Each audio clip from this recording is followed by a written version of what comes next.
Welcome to Gwinnett County Public Library. I'm Amy Perry, an adult services specialist here at the library. Thank you for joining today's program, Embracing Another Normal, with authors Chris Burbank and Linda Hoops. So let me introduce our speakers for today. Chris Burbank is a certified leadership coach, published thought leader, and passionate advocate for families with disabilities. The mother of 3 adult children, including one with cerebral palsy, Chris has spent nearly 3 decades helping parents, organizations, and communities support individuals with disabilities to reach their full potential and create lives of meaning and fulfillment. Dr. Linda Hoops is a psychologist, award-winning writer, and leader of a global resilience community of practice. She has spent more than 30 years studying resilience, change, and well-being. In addition to co-authoring and publishing the 6 Challenges series, she is the author of Resilience, Building Your Resilience for a Turbulent World, and Managing Change with Personal Resilience. Please welcome Chris and Linda. Thank you, Amy. It's great to be here. Likewise, happy to be here. So, as Amy said, we want to talk a little bit today about building resilience to raise complex, complicated kids. We are delighted to be here, and we are really grateful to the library as well as parents and family members of people with disabilities and professionals who work with moms and dads and kids and grown-ups, and also to self-advocates, the people who experience disability themselves. I want to start before we dig in to just explain a little bit about my relationship with resilience. As Amy said, I'm the parent of 3 adult children. And for most of my life, I have had what I would describe as kind of a hate-love relationship with this word resilience, especially after my son was born prematurely and we realized that we were going to be experiencing disabilities. I felt like resilience was just expected of me. And I sometimes didn't know how to be resilient. And I really did think that it was something that you are. You're born with it. You're more resilient than your next door neighbor, or maybe your brother is more resilient than you. But I encountered Linda through her work with the Resilience Alliance. And I started to learn that resilience is actually something you can do. We're going to talk a little bit about resilience as a verb. And Linda and I worked together to write the book. And one of the things that we explored in the writing of this book is that, as I said, resilience is a verb, and it can be something that you do proactively. It doesn't have to be just you reacting as we think when we think of the word resilience. And it shows up everywhere. There's a need to be resilient in our careers and certainly in our own health and maybe in the health of people we love.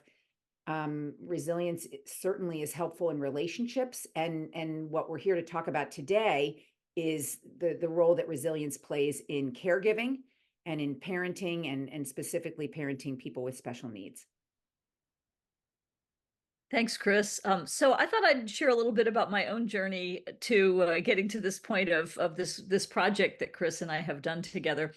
My background is in organizational psychology, so looking at how workplaces can be more effective, and so I started this work with resilience in the organizational change setting, trying to understand why it is that some people seem to move through change more readily than others. But over time, I've gotten curious about how it applies to other kinds of things. And I have a sister who has an adult child with a disability and have watched her go through this process of learning how to resilience her way through that challenge, and also how her family and her 2 daughters have worked in this space.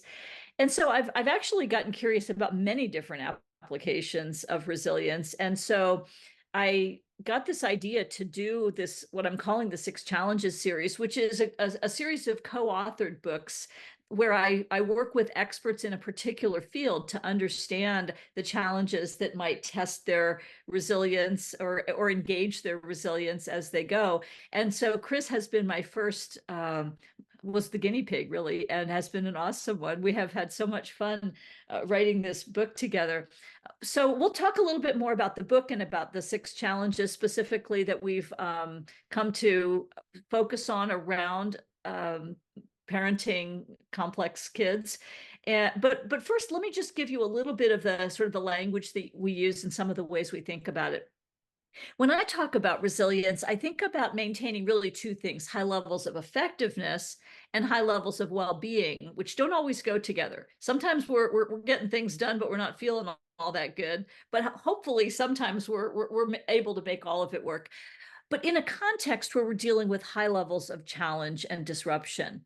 And that can be anything. You know, some of the other books in the series are going to focus on career development and cancer diagnoses and all of that. We're focusing specifically on challenges in this one landscape.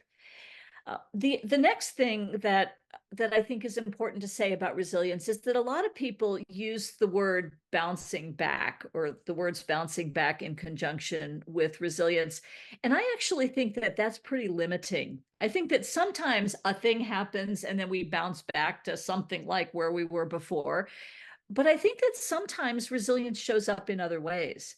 And so when I think about what resilience actually looks like, sometimes resilience is about minimizing harm.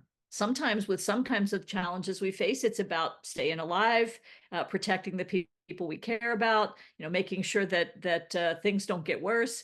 Sometimes we're able to use our resilience to stay on track and get back on track. But then there are times when we are able to use the challenges that we encounter as a catalyst for growth, for becoming better human beings, for bringing more of ourselves to the world. And I think of Chris as a great role model for that. So she met the challenge of raising a child with significant disabilities and has turned it into this role that she has in being an advocate, a coach, a supporter of many people in this world. And so I really am delighted that she's bringing her wisdom into this process. So I'll let her describe the work that she did around these six challenges. Thank you. So I'm super excited about this. We spent the better part of a year researching, interviewing parents, professionals, self-advocates themselves. We did a survey of over 200 families. And if you are the parent of somebody with disabilities, or if you work with them, you won't be surprised, I don't think, by the six challenges that kind of percolated to the top. What I think is interesting is that of the people we surveyed, the vast majority had experienced at least three of these. And so what we've done is to address each of these and to really dig in and provide stories of people who have confronted these challenges and really kind of applied Linda's model to help give people strategies and to show how what these strategies look like in life, so that we can try to manage the challenges. And the challenges are everything from adjusting to the news, that your normal is going to be a little bit different from what you expected, to balancing your needs and the needs of your child, your family, your job. There's a wonderful section in the book on letting go and the role that letting go of expectations, of responsibility, teaching your child how to take on more and to advocate. There's also a chapter on how to prioritize partnerships in your life, specifically in the caregiving and child rearing role, but also with regard to school and professionals. And there is a section on school, and there's a section on planning for the future. And really, again, this is all based on input from parents and also professionals and people themselves with disabilities. And what I come back to is that each one of these things, these challenges, requires resilience in order to navigate and manage it. And this is where I fall back in love with the word resilience, because Linda often redefines resilience as challenge readiness. And so in my mind, it's very realistic to think that we can better our preparedness efforts to be ready for these challenges. So in order to help you make sense of all of this, what we've done in the book is to create an intersection between these 6 challenges and the framework that I use to describe challenges and to describe sort of the ingredients of resilience and how resilience works. And it starts with this thing called a challenge map. I put this challenge map together to really help us understand that resilience can't possibly be just one thing, because there are so many different kinds of challenges that we face in the world that we need to understand that we have to have a whole toolkit really at our disposal. And so if you look at this map, you'll see on the left-hand side that it talks about how long a challenge might last. And Chris, I think that if you click, you might, I think there's an arrow that comes up. Try that. I think there's yeah, okay. So some challenges last longer than others. So we encounter some challenges in our life that are very quick, that are very short. You know, somebody cuts you off in traffic, or you deal with a crabby customer service person or whatever. Then there are challenges that last days or weeks. So, you know, you might have a cold or the flu for a little while, and then you get over it. You have challenges that last months. I remember breaking my foot at one point, and then there are challenges that last years. You may be working with an aging parent, or taking on a graduate degree that takes several years. And then there are some challenges that last decades or a lifetime. And raising a child with disabilities starts to fall into that category, because in many cases, this is something that will carry with us for a long time. Why is this important? Well, this is important because we actually use different tools at different points in the process. When a challenge is short, it's much more about, okay, getting past it and not letting it spin us up. As we get into longer and longer challenges, it becomes much more about figuring out how to deal with different things.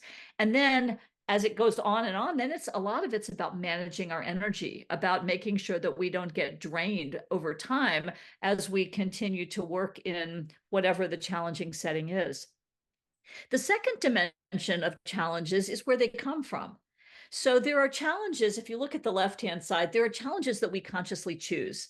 So if you've ever known anyone who's done a triathlon or taken on a profession like firefighting, first responding, sometimes there are challenges that we choose because they're challenging, because they call us into whatever big thing there is. Then there are challenges as we move to the right. There are challenges that are side effects of things that we choose. So we may choose to bring a child into our home, and we didn't do it because it was challenging, but guess what? It brings challenges. As we move on, we get challenges that are part of life: the weather, aging, pollen, whatever that might be. And then into the random things that happen. And then all the way to the right-hand side, we get into things that other challenges that other people bring to us.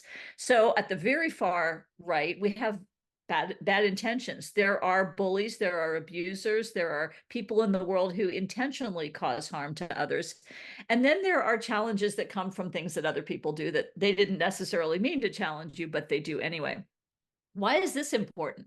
It's important because the challenges on the right-hand side actually often feel scarier, and they make it harder sometimes for us to deal with because we're feeling like people are doing things to us, we're a victim. Then as we move back toward the left, the part of life and stuff happens, that's sort of neutral territory. There's nobody to blame, it's just stuff.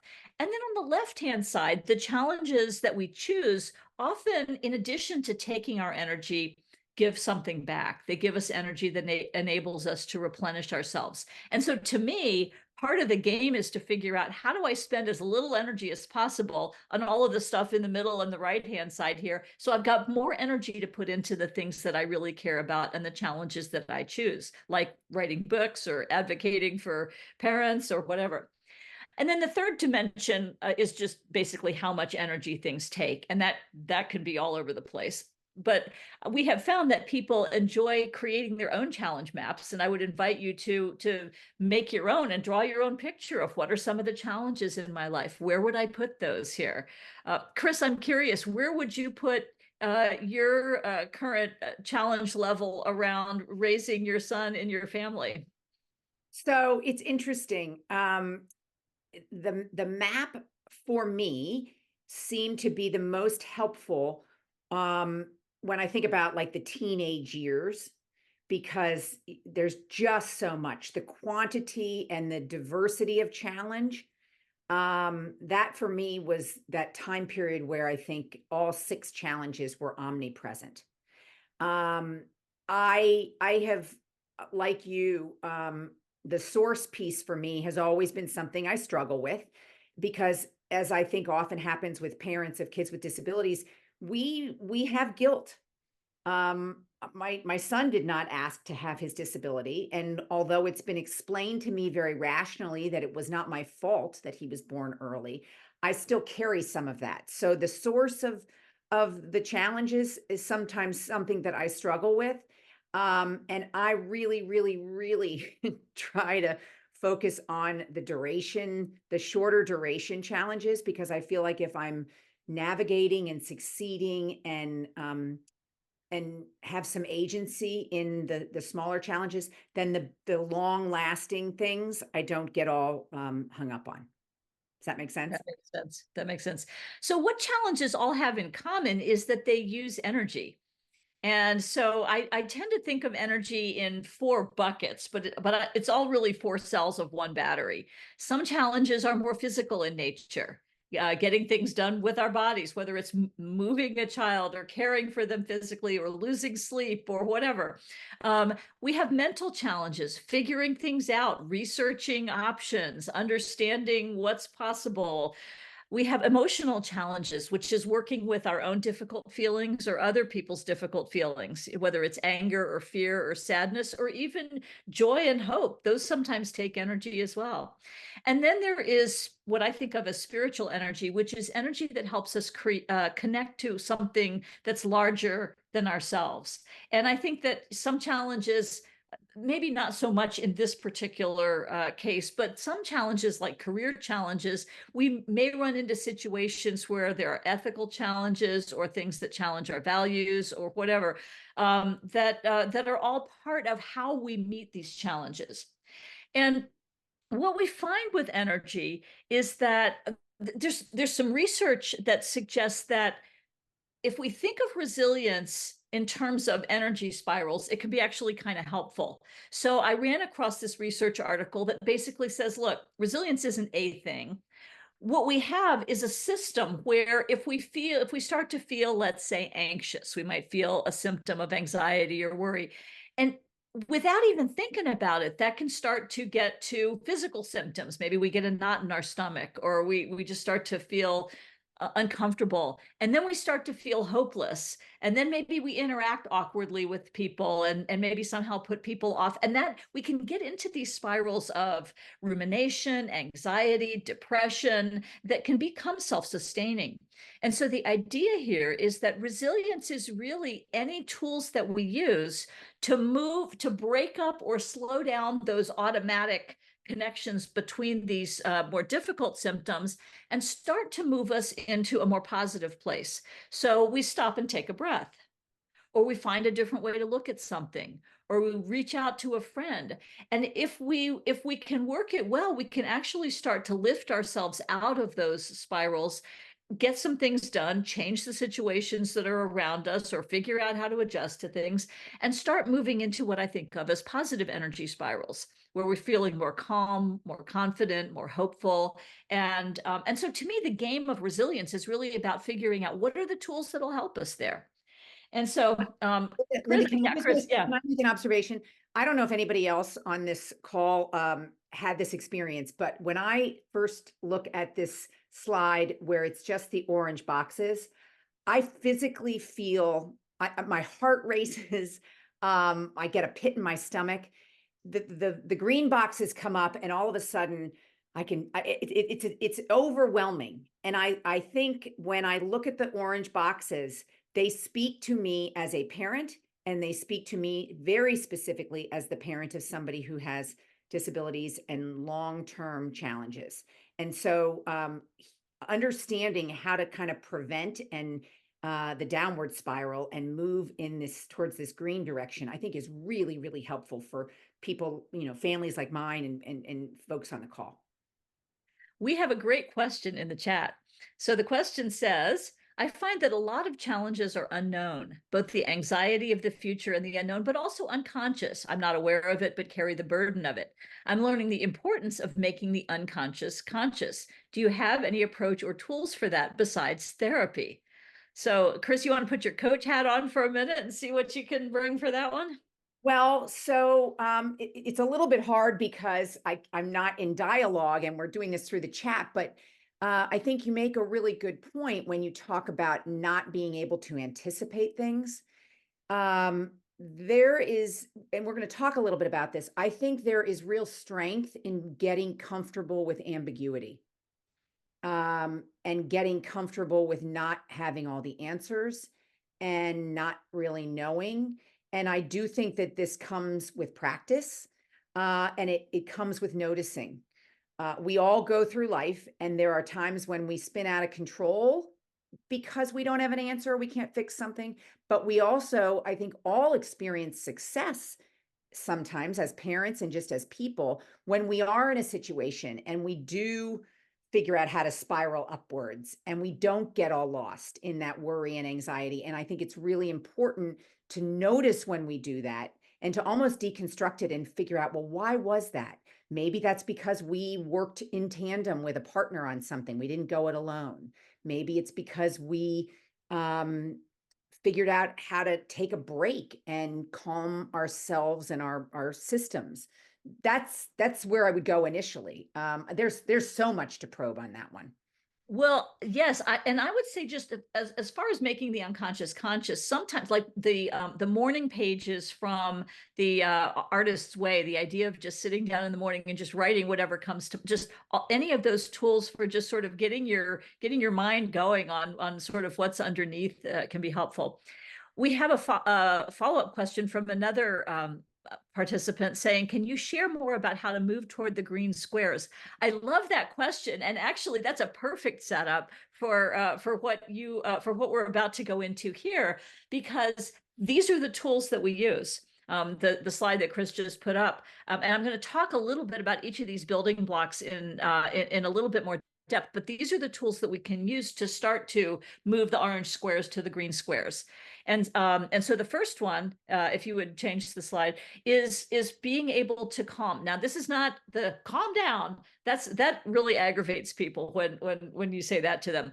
But this is more like what psychologists call self-regulation, the ability to influence the processes that are going on in our bodies so that we feel more centered, more grounded, more calm. And so it's not the same thing as relaxing either. It's really where we're able to engage our whole brain, self-regulation, co-regulation with other people, and it makes it easier for us to think clearly. So there are some simple tools for that. I know, and you're welcome to put into the chat if you have any favorite ones of your own. One of the things that is a particularly useful tool is simply breathing, just taking a deep breath, holding it for a few, breathing out slowly, holding that. And it's surprising how much that will lower your blood pressure, get your brain back online, and so on. For other people, it's listening to music or just stepping outside or getting a hug from somebody that cares about them. So anytime we practice these tools, they are more available to us when we really need them. So I encourage and invite people to treat these as things that we can build skills on in advance and practice. So the first building block is calming. And the next one, oh, there's the reminder to breathe, is choosing how we're going to approach a challenge. Although actually, Chris, why don't you go back? Because I'm curious to know what your favorite calming strategy is. Well, it's interesting. Thank you. I have two. For me, music is huge. And I have music and songs that just naturally bring me to a happy place. Interestingly, I've been reminded by my family that some of that music is music that I listened to before I had kids. And I don't know what role that is, but I think it reminds me of a time when maybe I didn't have some of these challenges. But the other thing, and I think it's related to this, I have really worked hard to identify people in my life who don't help me with this and who make it harder for me to do this. And so when I am in a situation where I need calming, and I need to be able to self-regulate, I've kind of identified, well, I need to avoid that person. That they're going to get me. That's good. That's good. I love that. I love that. All right. So if we go into the next one, the strategies, when we encounter a challenge, we actually have some different things that we can do. For some challenges, the work that needs to happen is accepting, or at least figuring out that we need to adapt to it. And I would say that, Chris, the first challenge in the book about accepting, embracing another normal, and accepting that this is a new reality that I have, that is part of this process of raising children with disabilities, is that there are some parts of it that we just need to embrace and adjust to, and figure out how to work through. But then there are some places where we can choose the strategy of altering or influencing what's happening. And I know you give a ton of examples of this around having direct conversations with people at schools, and really starting a parent support group, or whatever it might be, of taking action to change what's happening. Yeah, The third, I'm sorry to oh, interrupt you, Linda, but I no, think no, this no, is that's so fine. important. I think this is where finding your voice as a parent is so important. It enables you to really be in control of how you talk about your child, how your child learns to talk about themselves, just getting comfortable with kind of owning that. And that enables you to alter or influence people and situations. Yep. The third challenge is the challenge of reframing, which is really about finding a different way to look at the challenge in the first place, finding a different story you can tell yourself that moves it from a place of feeling more hopeless to a place of feeling more hopeful, or of at least having possibilities in it. Chris, could you hit the button one time, because I've got a little, yes. So reframing is about consciously shifting our perspective and seeing if we can tell a different story for ourselves to reinterpret the situation. I'm going to give you a non-parenting example, and then we'll see if Chris has a parenting example of something that she has reframed from a danger to an opportunity. I do a little bit of musical performing, and I remember stage fright just being paralyzing. It's like, oh my gosh, like I just can't even open my mouth here. And then somebody helped me recognize that the adrenaline, that stage fright is really just adrenaline in your body, and it's no different from the biochemical stuff that's happening when you're excited. And so it was a reframe to tell myself a different story, that I can read this as excitement rather than as fear. And it inhabited me differently. It's a different way of telling the story. So are there any reframes that you can think of, Chris, that are worth sharing today? Yeah, I actually have two. One involves our son when he was a baby. My son has spastic quadriplegia, cerebral palsy, so all four limbs are impacted. And I remember very early in his life, we were celebrating Christmas, and we were taking a picture in front of the Christmas tree. And he reached out and he knocked over a beautiful, like, heirloom Christmas tree ornament that smashed on the floor. And I was just heartbroken.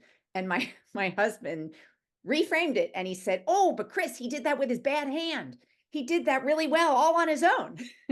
And it sounds like, in retrospect, I think, oh, wow, is that so Pollyanna-ish? But I don't think it is. I think this is something you train yourself and you practice doing. My other example really doesn't have anything to do with disabilities, except that it has to do with this book. And I've spent most of my life promoting other people and other people's things and thoughts. And when we started talking about this book, it felt kind of weird, like to be promoting myself. And somebody said to me, "No, Chris, you're not promoting yourself. You and Linda have created a resource. You're promoting a resource that people can use and might gain some support from." So I think it's about shifting your perspective and how you talk about it, even if it's just how you talk about it to yourself, but it's obviously really valuable. And one of the reframes I learned from you is the thing about the dignity of risk. about reframing your role from being a protector to your being sort of a supporter of enabling your child to take to have that dignity of being able to risk things. Yeah, dignity of risk is something that was developed by an advocate named Richard Persky, and we learned about it in school. And it is that very thing. When do I pull back and let go? We talk about this a lot in the book, in the letting go chapter, and provide safe risk, right? Get comfortable with safe risk that enables my child to learn new skills, to test his or her abilities, that helps me become more comfortable in certain situations. And then you build and you take these micro steps that get you where you want to go. That's good. So the third building block is a set of muscles. And I'm going to put a bookmark here because we're going to come back to this. There's a set of muscles that we use, and we'll talk about each one of them to use our energy most effectively as we encounter challenges. And that's another way that we start to move the spiral in a different direction, is by using our energy in more effective ways. So, but those muscles take energy. And so the fourth building block, Chris, there we go, is managing our energy. And so making sure that we know how to protect our energy, how to keep it from being drained, how to build our energy, and then how to replenish it when we need to.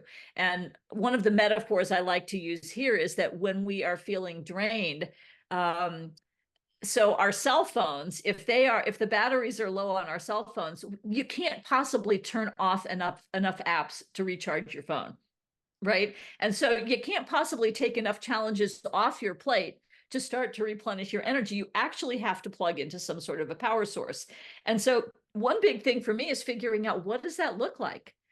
What is that power source? It might not be taking the day off and sitting in a bathtub with, whatever your favorite adult beverage might be. Sometimes it's doing something that gets you out and moving. Sometimes it's about hanging out with a friend, whatever it might be. And so so those four building blocks: calming yourself, choosing strategies, using these muscles that we're going to talk about in a minute, and managing our energy, that's sort of the basic toolkit for working with this stuff.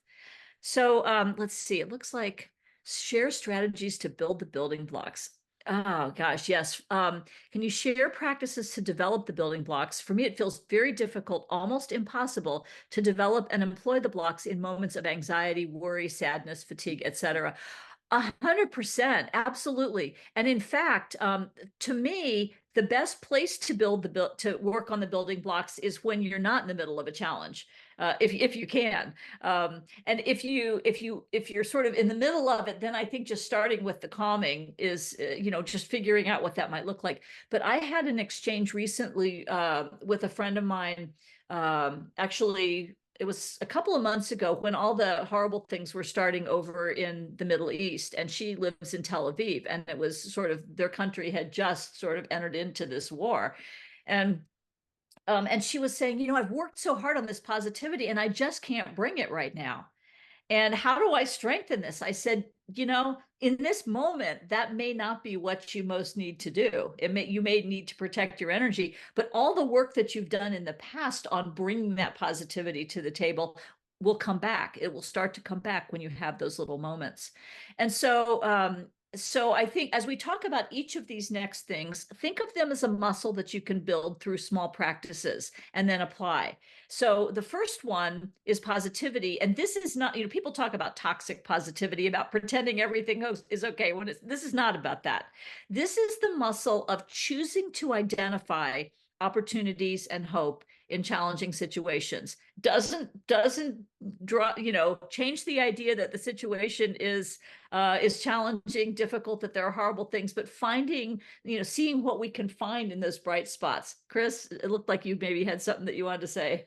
Well, I really I don't want to lose sight of the fact that these are, as you said, these are small moments. These are small things that can be done. I think sometimes when we as parents and parents of kids with disabilities and special needs, we think about, oh, somebody said I have to go out with a friend. Well, that's 4 hours away from the house and I can't find a babysitter. And, I think small moments means a 5, 10, 15-minute chunk.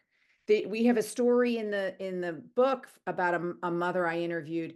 She called them moments, I think it was moments of solemnity, literally a 5-minute break to kind of regroup and pull herself together. Sometimes it came by being with her, another child who wasn't didn't have the same challenges.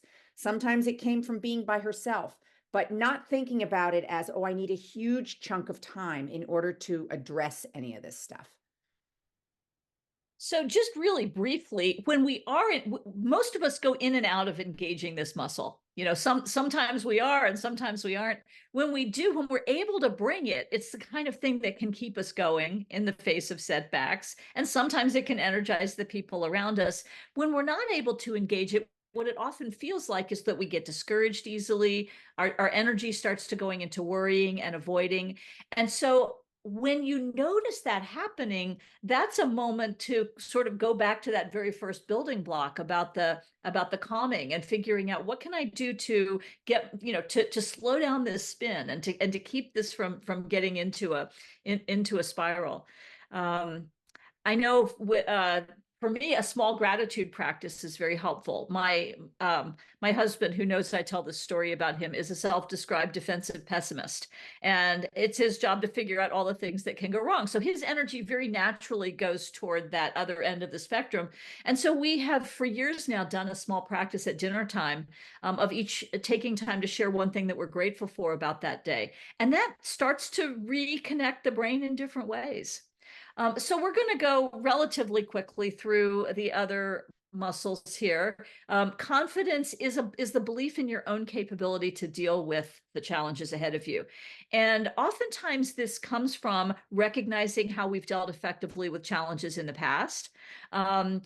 Just sort of going back and remembering what we have overcome in our lives already and what stories we can tell ourselves.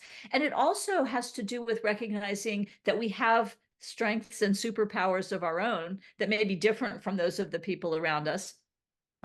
When we use this muscle, it also can remind us that setbacks are growth opportunities. There's some work that some psychologists have done on growth mindset that helps us recognize that we are works in progress and that we as humans are not just stuck in where we are, but that we are always able to keep going. Chris, you want to talk about the next couple? Oh, no, I'm sorry. Yeah, well, what I really want to do, I think this fits in here. I think that negative self-talk is terrible for parents like me and many of the folks on this call. It undermines our confidence. It doesn't help our kids. It doesn't really help our relationships. And yet I know, according to the research, as human beings, we're kind of prone to negativity and we're prone to judgment. And so I read somewhere a quote by Walt Whitman that said, when something about get curious, not judgmental. And I think getting curious helps build our confidence. It helps us understand how people make decisions. Maybe we can learn from that.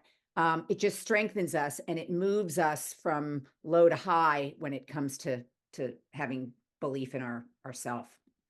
Another muscle is priorities. And this is one we talk about a lot in our house. I imagine most people on this call have too many things on a to-do list.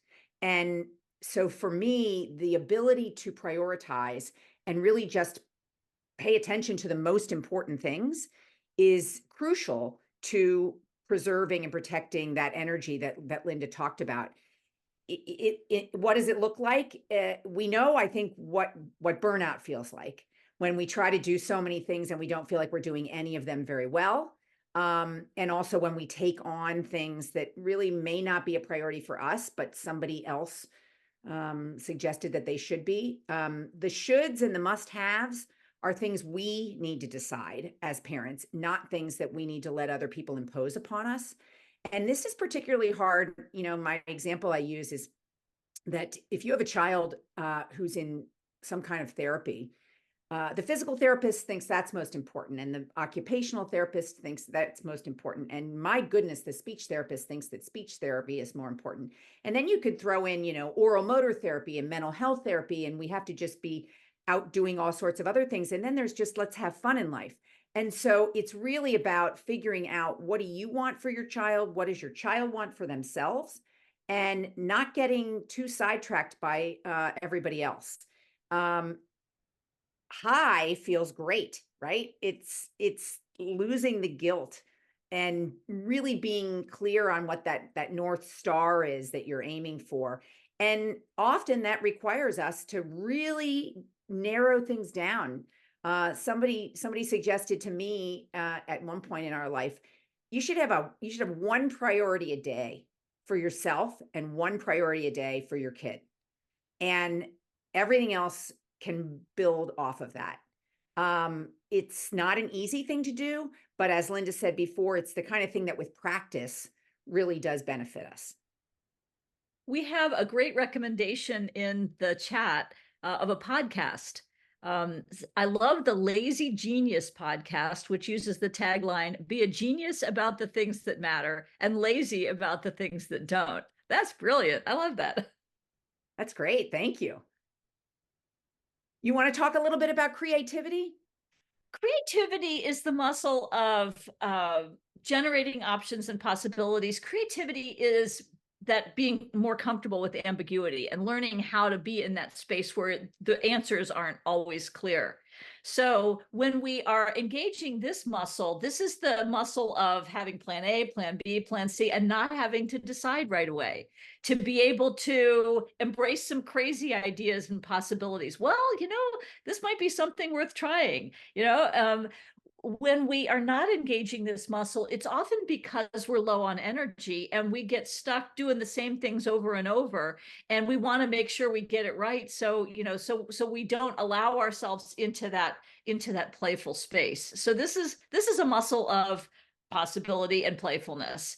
Probably that's the main thing to say about it, is just letting ourselves not have the right answer all the time. I'm gonna briefly address the muscle of connection. It's a muscle that I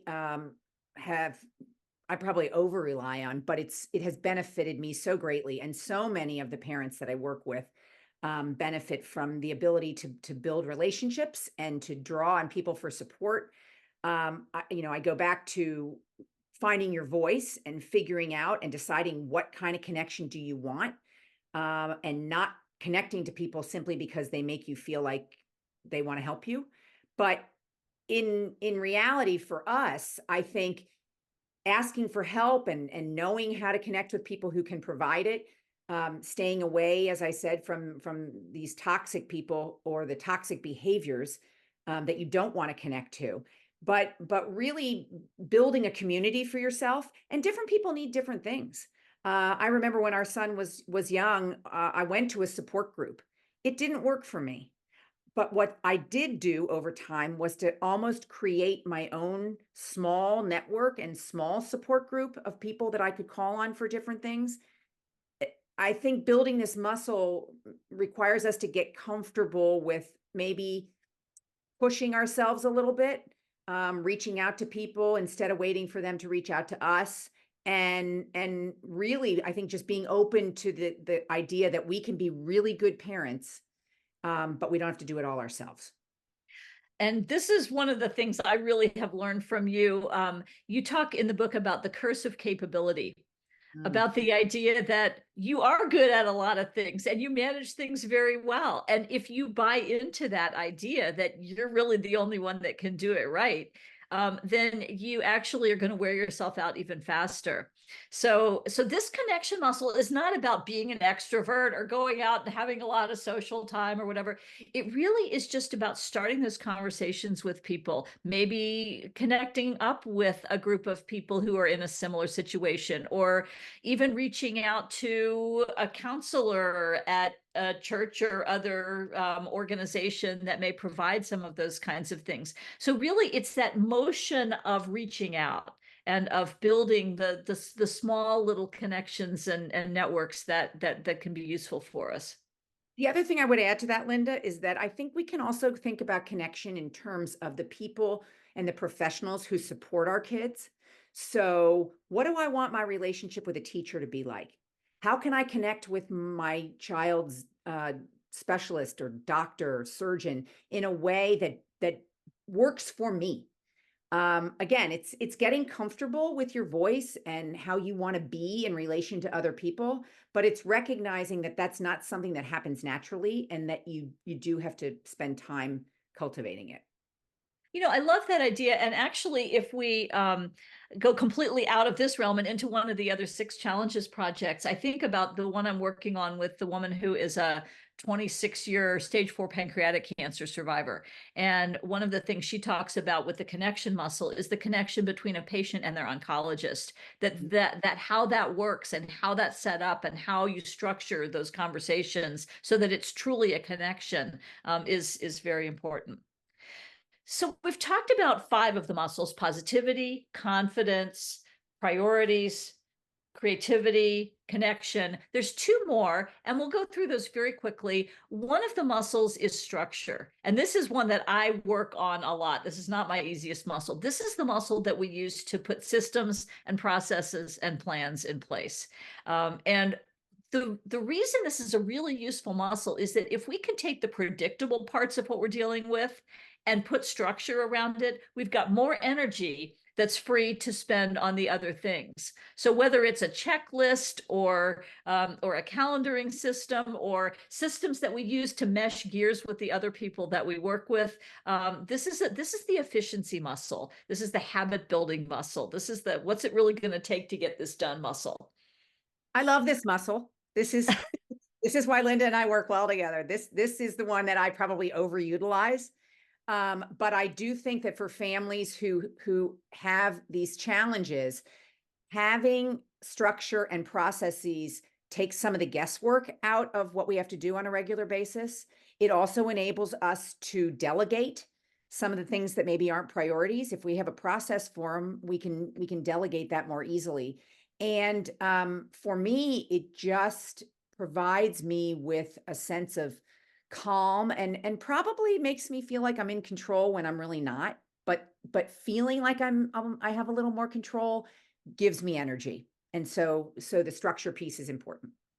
Well, I remember you talk about sort of letters of, where you write down some of the things, to really make sure that you have in writing some of the core things that people should know. All of that kind of stuff is really helpful. And we do talk about this in the book. We do provide a lot of, as I said, we have stories from real people who talk about the value of structure or the value of connection and what that looked like in their life. So the last muscle is the experimenting muscle. And we talked about curiosity. This is the curiosity muscle. This is the let's try something. It doesn't have to be perfect. It's the let's jump out of our comfort zone and take a little bit of a risk. And this also circles back to that dignity of risk thing, that risking things is not the end of the world. If we figure out how to do it in a managed way, to sort of set the boundaries of what that risk is going to be, and then learn. And then, put ourselves in learning mode in what happens if I do this? Okay, well, that didn't work. Well, let's try something else. So taking a chance that you'll fail. Now, obviously, figuring out what the right limits are is important. But if we always wait until we're sure, or we have the tried and true answer, or we feel like we're fully prepared, we may miss opportunities to see what happens. And there are some great stories that Chris has pulled together of how parents have helped their kids learn to get out there and live their lives more independently, or have the chance to be in situations that might otherwise feel somewhat scary. Yeah, I think I wish there were a muscle about learning how to get out of your kid's way. I remember our son went to an overnight camp experience for kids with physical disabilities. And I went to pick him up and he didn't want to come home. And I said to the camp counselor, how do you know if he's ready to stay longer? And he said, oh, Chris, he's definitely ready. You're the one that's not ready. And so it's this experimenting with, okay, well, what would it take for me to be ready? Well, maybe I have to have some systems in place. Maybe he has to go, maybe we try it for another week and see how that goes. So I think for me, the piece of this that rings the most true is this, fear of failure, and redefine failure. If you're trying and you're paying attention to safety, and you experiment with something and it doesn't work, that was not a failure. That was data and information that you can now use to figure out what the next thing is that you should experiment with. Very good. As Linda said, we have all kinds of stories in this book, and strategies. They are from real people. What I love about this book is that it's not the world according to Chris and Linda. It's really so many wonderful stories from real people that we've talked to, who have walked this walk and been on this journey. And then what we've done is to take these strategies from Linda's toolkit that we've just walked you through and applied those to these situations.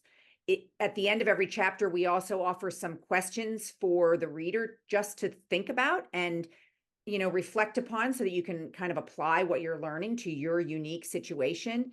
And there's a really extensive list at the back of the book for people who want to learn more about any particular challenge and are looking for resources to facilitate their growth and learning.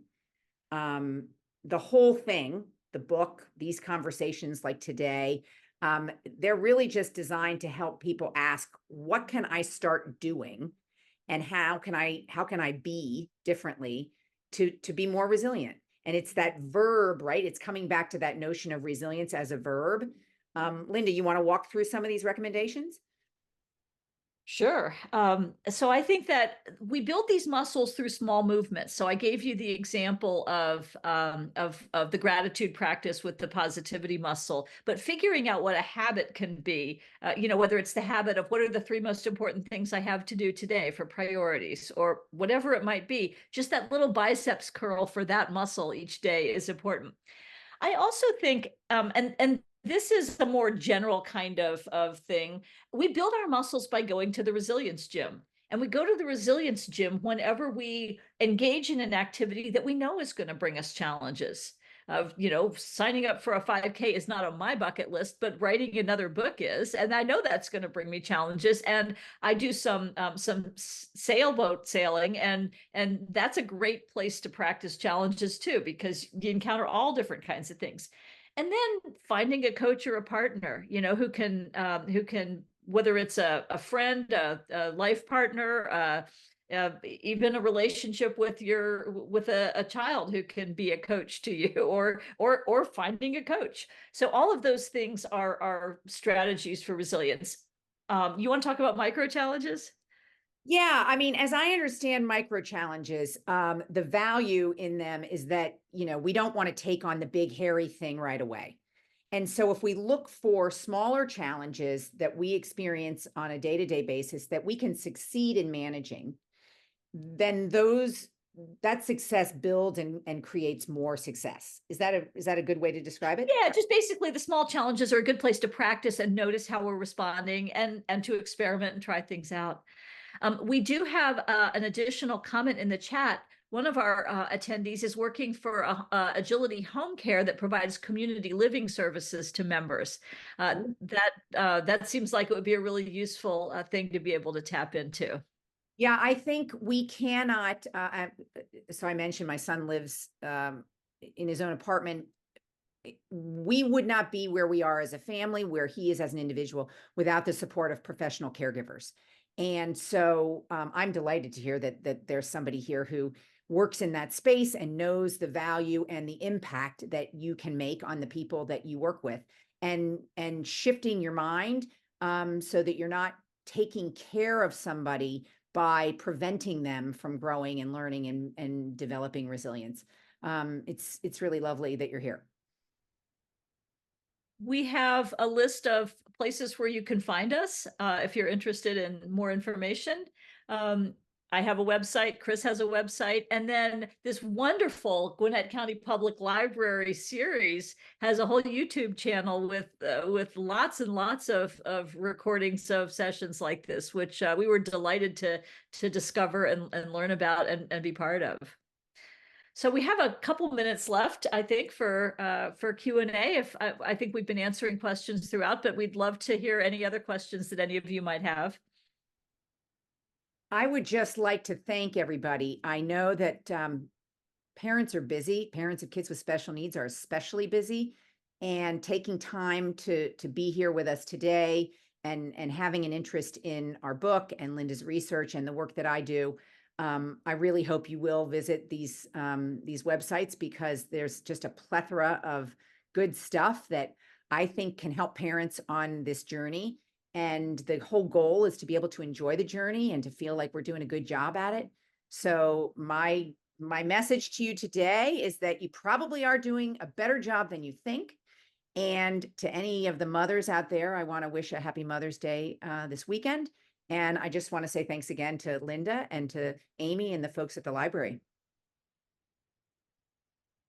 Well, thank you. And I see we have, I think, one more Q&A, but before that, I just want to give both of you a great appreciation as a mother of a child with disability, an adult child, a college-age child with disabilities. When I read your book, there was so much information that I find useful even now, 21 years into the journey, but something definitely, excuse me, that I will recommend to younger parents who are experiencing these challenges as they move on. I really found the questions at the end of each chapter to ponder. I think those are very good, as you suggest, in a journal or as with a support group or with family and friends. I really find those very beneficial. Oh, I'm so delighted to hear that, Amy. Thank you for sharing that. I also would remind folks that we've donated 2 copies to the library. So you should be able to take those out of circulation very soon. Yes, And and we actually have 2 additional copies that have been donated. So we have plenty of copies to go around in the county. So definitely come here to the library, check it out, or at your favorite bookstore. They're available as well. So the last Q&A we have is, are there additional resources for resilience coaching? And what I would say is, most well-done coaching is resilience coaching one way or another. But I would say, if you specifically want to learn, find a coach who may speak this language or be interested in coaching around that, go back to the resource that to the website, the resiliencalliance.com website. Send me a note, and I'll be glad to help you find something that might be helpful for you or direct you to some resources. And I would just add to that, it's not coaching per se, but actually just this week, I launched an online self-paced kind of digital course for parents based around the book and a lot of what we try to incorporate in terms of teachings. And you can get more information on my website about that. Great. Thank you so much. I think we're going to wrap it up there. And Chris and Linda, thank you so much for taking time out of your busy schedule and providing us this information. I know it's very beneficial to the parents and caregivers of families with special needs. Thank you.